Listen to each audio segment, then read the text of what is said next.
ವೀಕ್ಷಕರೇ, ದುನಿಯಾ ವಿಶೇಷ ಕಾರ್ಯಕ್ರಮಕ್ಕೆ ಸ್ವಾಗತ. ನಾನು ರಾಧಾ ಹಿರೇಗೌಡರ್. ಪ್ರತಿದಿನ ದುನಿಯಾದಲ್ಲಿ ನಾವು ಹಲವಾರು ಇಂಟ್ರೆಸ್ಟಿಂಗ್ ವಿಷಯಗಳನ್ನು ತೆಗೆದುಕೊಂಡು ನಿಮ್ಮ ಮುಂದೆ ಬರ್ತಾನೆ ಇದ್ದೀವಿ.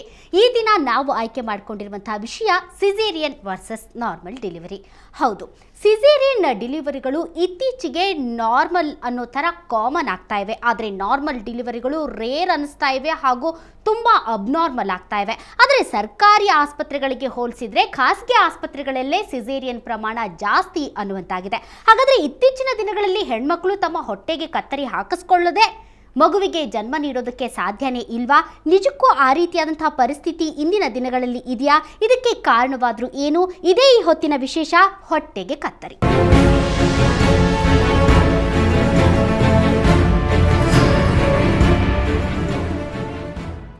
ಒತ್ತಡಯುಕ್ತ ಜೀವನ ಶೈಲಿ, ಪ್ರಸವ ವೇದನೆಯನ್ನು ತಡೆದುಕೊಳ್ಳಲಾಗದಂತಹ ಪರಿಸ್ಥಿತಿ, ಅತಿ ಸೂಕ್ಷ್ಮವಾಗ್ತಾ ಇರುವಂತಹ ಹೆಣ್ಮಕ್ಳು, ಇವು ಸಿಸೇರಿಯನ್ ಆಗೋದಕ್ಕೆ ಕಾರಣಗಳು ಅಂತ ಹೇಳಲಾಗುತ್ತೆ. ಆದರೆ ಇತ್ತೀಚಿನ ದಿನಗಳಲ್ಲಿ ಸರ್ಕಾರಿ ಆಸ್ಪತ್ರೆಗಳಿಗೆ ಹೋಲಿಸಿದ್ರೆ ಖಾಸಗಿ ಆಸ್ಪತ್ರೆಯಲ್ಲಿ ಅಂದರೆ 80% ಇತ್ತೀಚಿನ ದಿನಗಳಲ್ಲಿ ಸಿಸೇರಿಯನ್ ಆಗ್ತಾ ಇವೆ.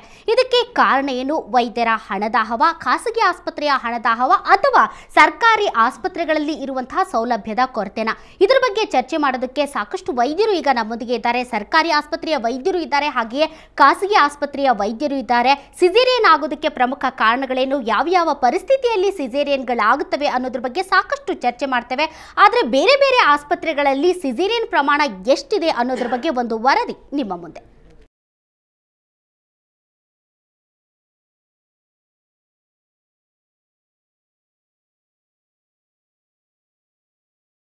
ನೋಡಿದ್ರಲ್ಲ ವೀಕ್ಷಕರೇ, ಯಾವ ಆಸ್ಪತ್ರೆಯಲ್ಲಿ ನಾರ್ಮಲ್ ಹೆರಿಗೆಗೆ ಎಷ್ಟು ರೇಟ್ ಇದೆ, ಸಿಸೇರಿಯನ್ ಹೆರಿಗೆಗೆ ಎಷ್ಟು ರೇಟ್ ಇದೆ. ಈಗ ಎಲ್ಲ ಗೈನಕಾಲಜಿಸ್ಟ್ಗಳು ಒಂದು ನಿರ್ಧಾರಕ್ಕೆ ಬರುವಂತಿದೆ. ಅದೇನೆಂದರೆ, ಸಿಸೇರಿಯನ್ಗಿಂತ ನಾರ್ಮಲ್ ಹೆರಿಗೆಗೆ ನಾವು ಜಾಸ್ತಿ ಹಣವನ್ನು ತೆಗೆದುಕೊಳ್ಳೋಣ, ಇದರಿಂದ ಆದರೂ ಸಿಸೇರಿಯನ್ ಪ್ರಮಾಣ ಕಡಿಮೆ ಆಗುತ್ತಾ ಅಂತ. ಆದರೂ ಕೂಡ ನೀವು ನೋಡಿದ ಹಾಗೆ ಯಾವ ಆಸ್ಪತ್ರೆಯಲ್ಲಿ ಎಷ್ಟೆಷ್ಟು ರೇಟ್ ಇದೆ, ಎಷ್ಟೆಷ್ಟು ವೈದ್ಯರು ಚಾರ್ಜ್ ಮಾಡ್ತಾರೆ ಅಂತ. ಆಧುನಿಕ ತಂತ್ರಜ್ಞಾನ ಇಷ್ಟು ಮುಂದುವರೆದಿದೆ, ಆಧುನಿಕ ವೈದ್ಯ ಪದ್ಧತಿ ಇಷ್ಟು ಮುಂದುವರೆದಿದೆ, ಆದರೂ ಕೂಡ ಸಿಸೇರಿಯನ್ ಪ್ರಮಾಣ ಯಾಕೆ ಜಾಸ್ತಿ ಆಗ್ತಾ ಇದೆ, ನಾರ್ಮಲ್ ಹೆರಿಗೆ ಯಾಕೆ ಕಡಿಮೆ ಆಗ್ತಾ ಇದೆ, ಸರ್ಕಾರಿ ಆಸ್ಪತ್ರೆ ಮತ್ತು ಖಾಸಗಿ ಆಸ್ಪತ್ರೆ ಇವೆರಡರ ಮಧ್ಯೆ ಯಾಕೆ ಇಷ್ಟೊಂದು ಭಿನ್ನಾಭಿಪ್ರಾಯ, ಇದರ ಬಗ್ಗೆ ಚರ್ಚೆ ಮಾಡೋದಕ್ಕೆ ಈಗ ಬಹಳಷ್ಟು ಖಾಸಗಿ ಆಸ್ಪತ್ರೆ ಮತ್ತು ಸರ್ಕಾರಿ ಆಸ್ಪತ್ರೆಯ ವೈದ್ಯರು ನಮ್ಮೊಂದಿಗೆ ಇದ್ದಾರೆ. ಈಗ ನಮ್ಮ ಜೊತೆ ಇದ್ದಾರೆ ಡಾಕ್ಟರ್ ಸಿದ್ದಪ್ಪ ಅವರು, ಬೆಂಗಳೂರು ಮೆಡಿಕಲ್ ಕಾಲೇಜಿನ ನಿರ್ದೇಶಕರು. ಸಿದ್ದಪ್ಪ ಅವರೇ, ತಮಗೆ ವಿಶೇಷ ಕಾರ್ಯಕ್ರಮಕ್ಕೆ ಸ್ವಾಗತ. ಇನ್ನೊಬ್ಬ ಅತಿಥಿ ಕೂಡ ನಮ್ಮೊಂದಿಗೆ ಇದ್ದಾರೆ. ಅವರು ಕಿಮ್ಸ್ ಆಸ್ಪತ್ರೆಯ ಡಾಕ್ಟರ್ TH ಆಂಜನಪ್ಪ ಅವರು. ಆಂಜನಪ್ಪ ಅವರೇ, ತಮಗೂ ವಿಶೇಷ ಕಾರ್ಯಕ್ರಮಕ್ಕೆ ಸ್ವಾಗತ. ಇನ್ನೊಬ್ಬ ಅತಿಥಿ ಕೂಡ ನಮ್ಮೊಂದಿಗೆ ಇದ್ದಾರೆ. ಅವರು ಪ್ರಸೂತಿ ಹಾಗೂ ಸ್ತ್ರೀ ರೋಗ ತಜ್ಞರಾದಂತಹ ಡಾಕ್ಟರ್ ಚಂದ್ರಿಕಾ ಅವರು. ಚಂದ್ರಿಕಾ ಅವರೇ, ತಮಗೂ ವಿಶೇಷ ಕಾರ್ಯಕ್ರಮಕ್ಕೆ ಸ್ವಾಗತ.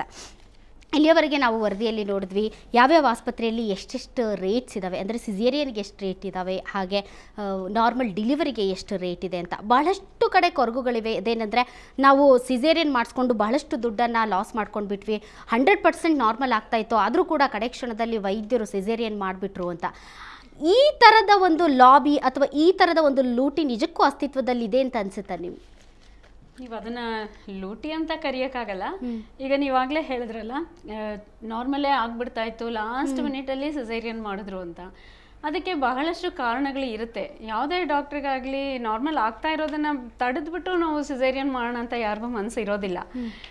ಅದರಲ್ಲೂ ಕೂಡ ನಾರ್ಮಲ್ ಆಗ್ತಾ ಇದೆ ಅಂದರೆ ಏನು, ಪ್ರೋಗ್ರೆಸ್ ಆಗ್ತಾ ಇದೆ, ಮಗು ಕೆಳಗಡೆ ಬರ್ತಾ ಇದೆ, ನಾವೇನೇನಲ್ಲಿ ಆಗಬೇಕು ಅಂತ ಅಂದ್ಕೊಳ್ತೀವೋ ಅದೆಲ್ಲ ನಡೀತಾ ಇದೆ ಒಳಗೆ ಅಂತ ಅರ್ಥ. ಹಾಗಿದ್ದ ಸಮಯದಲ್ಲಿ ಕೂಡ ನಾವು ಕೊನೆಗಳಿಗೆನಲ್ಲಿ ಎಷ್ಟೋ ಸಲ ಸಿಸೇರಿಯನ್ ಮಾಡಲೇಬೇಕಾಗುತ್ತೆ. ಇದಕ್ಕೆ ನಿಮ್ಗೆ ಎಕ್ಸಾಂಪಲ್ ಕೊಡ್ಬೋದು ಅಂದರೆ, ಒಂದು ಡೀಪ್ ಟ್ರಾನ್ಸ್ವರ್ಸ್ ಅರೆಸ್ಟ್ ಅಂತ ಆಗುತ್ತೆ. ಅಂದರೆ ಮಗು ತಲೆ ನಾರ್ಮಲ್ ಪೊಸಿಷನಲ್ಲಿ ಇರೋದಿಲ್ಲ. ಅದೇ ಅಂದರೆ ಸಿಸೇರಿಯನ್ ಆಗುವಂತಹ ಪರಿಸ್ಥಿತಿ ಯಾಕೆ ಉದ್ಭವ ಆಗುತ್ತೆ ಅನ್ನೋದ್ರ ಬಗ್ಗೆ ಚರ್ಚೆ ಮಾಡ್ತೀನಿ ಚಂದ್ರಿಕಾ ಅವರೇ. ಡಾಕ್ಟರ್ ಸಿದ್ದಪ್ಪ ಅವರೇ, ಈಗ ಬಹಳಷ್ಟು ಕಡೆ ಕೇಳಿ ಬರ್ತಾ ಇರೋದು ಇದೇ ಕೂಗು, ಏನಂದರೆ ಸರ್ಕಾರಿ ಆಸ್ಪತ್ರೆಯಲ್ಲಿ ಹೆರಿಗೆ ಈಸಿಯಾಗಿ ನಾರ್ಮಲ್ ಆಗಿ ಹೋಗುತ್ತೆ, ಆದರೆ ಖಾಸಗಿ ಆಸ್ಪತ್ರೆಯಲ್ಲಿ ಮಾತ್ರ ಸಿಸೇರಿಯನ್ ಮಾಡ್ತಾರೆ ಅಂತ. ನಿಜಕ್ಕೂ ಆ ಥರ ಪರಿಸ್ಥಿತಿ ಇದೆಯಾ? ಯಾಕಂದರೆ ಈಗ ಖಾಸಗಿ ಆಸ್ಪತ್ರೆ ವೈದ್ಯರುಗಳಿಗೆ ತುಂಬ ಕಡಿಮೆ ಟೈಮ್ ಇರುತ್ತೆ, ಅವರಿಗೆ ವೇಟ್ ಮಾಡುವಂಥ ಪೇಷನ್ಸ್ ಇರೋದಿಲ್ಲ, ಹೀಗಾಗಿ ಪಟಾಪಟ್ ಅಂತ ಸಿಸೇರಿಯನ್ ಮಾಡಿಬಿಡ್ತಾರೆ ಅಂತ ಬಹಳಷ್ಟು ರೋಗಿಗಳು ಕಂಪ್ಲೇಂಟ್ ಮಾಡ್ತಾರೆ. ನಮ್ಮ ಆಸ್ಪತ್ರೆಯಲ್ಲಿ ಏನಾಗುತ್ತೆ ಅಂದರೆ, ನಮ್ಮದು system is different from the private hospital. ನಮಗೆ round the clock will be doctors, nurses and PG students ಇರ್ತಾರೆ. They assess the every stage of the delivery. So ಹಾಗಾಗಿ ನೆಸಿಟಿ ಇದ್ದದಕ್ಕೆ ಮಾತ್ರ will go for a section. ಆ private ಸೆಕ್ಟ್ರಲ್ಲಿ ಅವರವರ choice ಇರ್ಬೋದು, ಅದಿರ್ಬೋದು, ಅಥವಾ patient may not be interested go for normal delivery. ನಮ್ಮಲ್ಲಿ ಬರ್ತಕ್ಕಂಥ ಎಲ್ಲರೂ they want to go for a normal delivery. ಯಾವ್ಯಾವ್ದು ಕೇಸ್ ಆಗೋದಿಲ್ಲವೋ ಅಂಥವನ್ನು ಮಾತ್ರ ನಾವು ಸೆಕ್ಷನ್ಗೆ ಸಬ್ ಮಾಡ್ತೇವೆ. ಓಕೆ ಡಾಕ್ಟರ್ ಅಂಜನಪ್ಪ ಅವರೇ, ಈಗ ಸರ್ಕಾರಿ ಆಸ್ಪತ್ರೆಗೆ ಬರೋರು ಎಲ್ಲರೂ ಕೂಡ ನಾರ್ಮಲ್ಗೆ ಬರ್ತಾರೆ, ಖಾಸಗಿ ಆಸ್ಪತ್ರೆಗೆ ಹೋಗೋರು ಎಲ್ಲರೂ ಕೂಡ ಸಿಸೇರಿಯನ್ಗೆ ಹೋಗ್ತಾರೆ ಅನ್ನೋದನ್ನ ಒಪ್ಕೊಳ್ತೀರಾ? ಇಲ್ಲ, ನಾನು ಡೆಫಿನೆಟ್ಲಿ ಒಪ್ಕೊಳ್ಳೋದಿಲ್ಲ. It's a science behind every operation. ನಮ್ಮ ಚಂದ್ರಿಕಾ ಅವರು ಗೈನಕಾಲಜಿಸ್ಟ್, ಬೇಸಿಕಲಿ ನಾನು ಸರ್ಜನ್ನು. ಅವ್ರು ಭಾಳ ಸ್ಪಷ್ಟವಾಗಿ ಹೇಳಿದರು, ಡೆಲಿವರಿ ಒಳಗೆ ಮಾತ್ರ ಕೊನೆ ಮಿನಿಟ್ನೊಳಗೂ ಡಿಸೈಡ್ ಆಗಲ್ಲ. ಆ್ಯಂಡ್ ಭಾಳ ಸ್ಪಷ್ಟವಾಗಿ ಆ್ಯಸ್ ಎ ಡಾಕ್ಟರ್ ಪ್ರೊಫೆಷನ್ ಮಾಡ್ತಿರೋದ್ರಿಂದ ನಾನು ನಿಮ್ಗೊಂದು ಒಳ್ಳೆ ಮಾತು ಹೇಳ್ತೀನಿ, ಯಾವ ಡಾಕ್ಟ್ರು ಕೂಡ ಬೇಕು ಅಂತ ಸಿಸೇರಿಯನ್ ಮಾಡಲ್ಲ. This is I will defend also. So ಆ ಥರ ಆಗೋದಿಲ್ಲ. There should be an indication. ನೀವು ಒಂದು ಒಳ್ಳೆ ಮಾತಂತೂ ಹೇಳಿದ್ರಿ, ಪ್ರೈವೇಟ್ನಲ್ಲಿ ಡಾಕ್ಟರ್ಗಳು ಭಾಳ ಬ್ಯುಸಿ ಇರ್ತಾರೆ, ಬೇಗ ಮಾಡ್ಬೋಣ. ಇಲ್ಲ, ಪ್ರೈವೇಟ್ನೊಳಗಿಗೂ ಗೌರ್ಮೆಂಟ್ಗೆ ಒಂದು ಡಿಫ್ರೆನ್ಸ್ ನಾನು ಹೇಳ್ತೀನಿ. ಪ್ರೈವೇಟ್ನೊಳಗೆ ಡಾಕ್ಟ್ರಿಗಿಂತಲೂ ಹರಿ ಮಾಡೋರು ಜನ ಅಂದರೆ ಪೇಷಂಟ್ ಅಲ್ಲ, ಅವ್ರ ಆಂಟಿ, ಅವ್ರ ಅತ್ತೆ, ಪಕ್ಕದ ಮನೆಯವರು, ಹಿಂದಿ ಮನೆಯವರು. ಅವ್ರು ಎಷ್ಟು ಸ್ಪಷ್ಟವಾಗಿ ಹೇಳ್ತಾರೆ ಅಂದರೆ, ಇಲ್ಲ ಡಾಕ್ಟ್ರೇ ನನ್ನ ಮಗಳು ಭಾಳ ಸೂಕ್ಷ್ಮ, ನೋವೇ ತಡೆಯಲ್ಲ, ಏನನ್ನ ಮಾಡಿ ಅಂತಾರೆ. ಏನನ್ನ ಮಾಡಿ ಅಂದರೆ ಸಿಸೇರಿಯನ್ ಆಗುತ್ತೆ. ಡಾಕ್ಟ್ರಿಗೆ ಅವ್ರ ಡಿಸಿಷನ್ ಬಿಟ್ಟರೆ ಅಂತ ಡಿಫರೆನ್ಸ್ ಆಗಲ್ಲ. ಸಿದ್ದಪ್ಪನವರು ಹೇಳ್ತಾ ಇದ್ರು, ನಮ್ಮ ಆಸ್ಪತ್ರೆಗಳಲ್ಲಿ PG ಸ್ಟೂಡೆಂಟ್ಸ್ ಇರ್ತಾರೆ, ದಿನದ 24 ಅವರ್ಸ್ ಅಂದ್ರೆ ಎಷ್ಟು ಜನ ಬೇಕೋ ಅಷ್ಟು ಜನ ಅಲ್ಲಿ ಇರ್ತಾರೆ, ಅಂದ್ರೆ ವಾಚ್ ಮಾಡಕ್ಕೆ ಅಥವಾ ವೇಟ್ ಮಾಡೋದಕ್ಕೆ. ಆದ್ರೆ ಖಾಸಗಿ ಆಸ್ಪತ್ರೆಯಲ್ಲಿ ಸಿಬ್ಬಂದಿಗಳ ಕೊರತೆ ಇರಬಹುದಾ, ಅದು ಒಂದು ಕಾರಣ ಇರಬಹುದಾ ಅನ್ನೋ ತರ? ಇಲ್ಲ, ಆಫ್ಕೋರ್ಸ್ ನಿಮ್ಮ ಡೌಟ್ ಓಕೆ. ಯಾಕಂದರೆ ಎನಿ ಟೀಚಿಂಗ್ ಹಾಸ್ಪಿಟಲ್ ಜಾಸ್ತಿ ಜನ ಇರ್ತಾರೆ, ಇಲ್ಲ ಅನ್ನಲ್ಲ. ಪ್ರೈವೇಟ್ನಾಗ ಒಬ್ಬರೇ ಗೈನಕಾಲಜಿಸ್ಟ್ ಇರ್ತಾರೆ. ಆದರೂ ಕೂಡ ಡೆಲಿವರಿ ಸಚ್ ಎ ಕಾಮನ್ ಏನು problem for any gynaecologist, obstetrician. ಅಂಥ ರಾಂಗ್ ಡಿಸಿಷನ್ಸ್ ಆಗೋದಿಲ್ಲ. ದಟ್ಸ್ ವಾಟ್ ನನಗೆ ಮನಸ್ಸಿಗೆ ಅನ್ಸೋದು. ಹಂಗಾಗ್ಲಿಕ್ಕೆ ಸಾಧ್ಯವಿಲ್ಲ. But of course advantage any government hospital, teaching hospital ಒಳಗೆ ಮ್ಯಾನ್ ಪವರ್ ಜಾಸ್ತಿ ಇರುತ್ತೆ.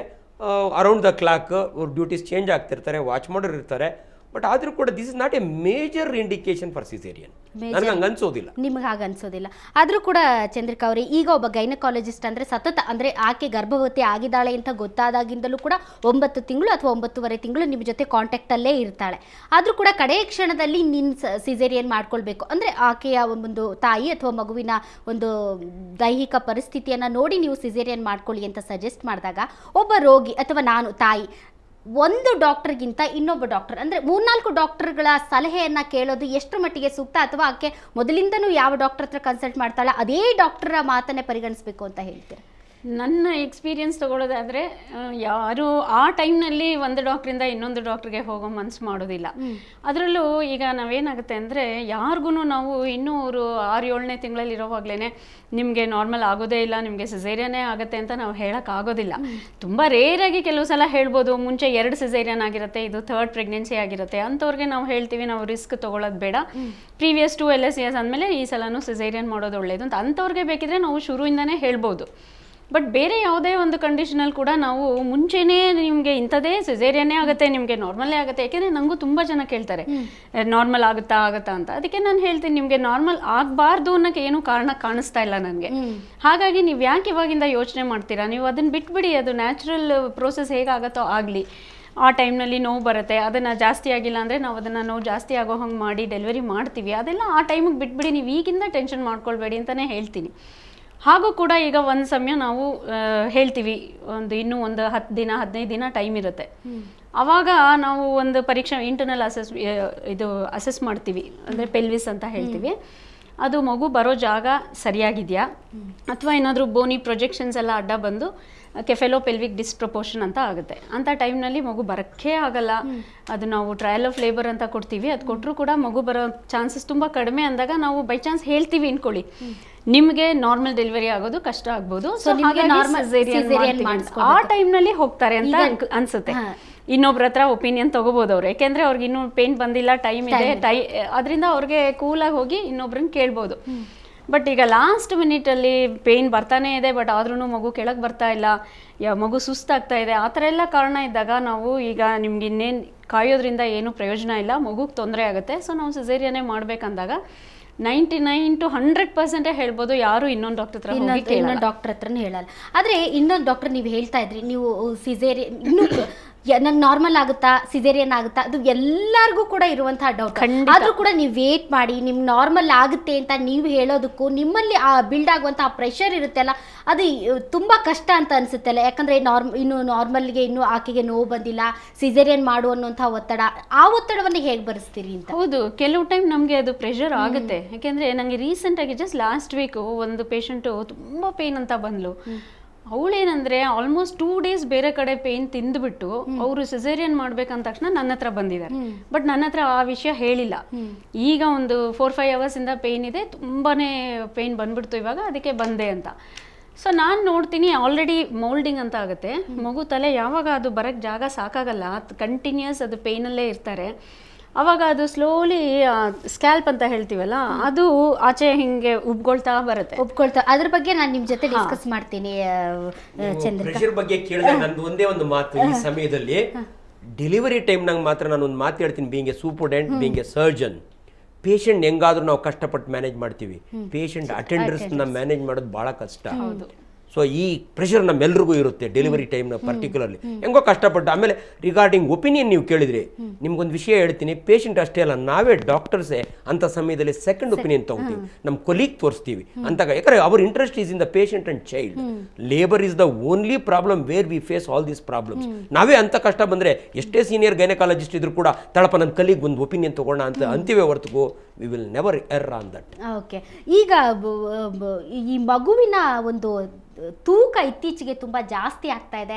ಹೀಗಾಗಿ ಸಿಸೇರಿಯನ್ ಮಾಡುವಂತಹ ಅನಿವಾರ್ಯ ಪರಿಸ್ಥಿತಿ. ಯಾಕಂದರೆ ಹೆಣ್ಣಿನ ದೇಹ ಸ್ಥಿತಿ ಅಥವಾ ದೇಹಾಕೃತಿ ಏನಿದೆ ಅದು ದಿ ಸೇಮ್ ಇದೆ, ಆದರೆ ಇತ್ತೀಚೆಗೆ ಹುಡ್ತಾ ಇರುವಂತಹ ಮಕ್ಕಳ ವೇಟ್ ಜಾಸ್ತಿ ಆಗ್ತಾ ಇದೆ. ಇದರಿಂದ ಸಿಸೇರಿಯನ್ ಪ್ರಮಾಣ ಜಾಸ್ತಿ ಆಗುತ್ತೆ ಅನ್ನುವಂಥ ಒಂದು ಮಾತಿದೆ. ಇದಕ್ಕೆ ನೀವೇನು ಹೇಳ್ತೀರಿ? ಆ್ಯಕ್ಚುಲಿ ವೆಯ್ಟ್ಗೂ ಸೆಕ್ಷನ್ಗೂ ಯಾವ ಸಂಬಂಧನೇ ಇಲ್ಲ. ಅದು ಸೊ ಅದೆಲ್ಲ ಮಿಸ್ಕನ್ಸೆಪ್ಟ್ ಅಂತ. ಓಕೆ ಡಾಕ್ಟರ್, ಇದ್ರ ಬಗ್ಗೆ ನಾನು ನಿಮ್ಮ ಜೊತೆ ಚರ್ಚೆ ಮಾಡ್ತೀನಿ ವೀಕ್ಷಕರೇ, ಒಂದು ಸಣ್ಣ ಬ್ರೇಕ್ನ ನಂತರ.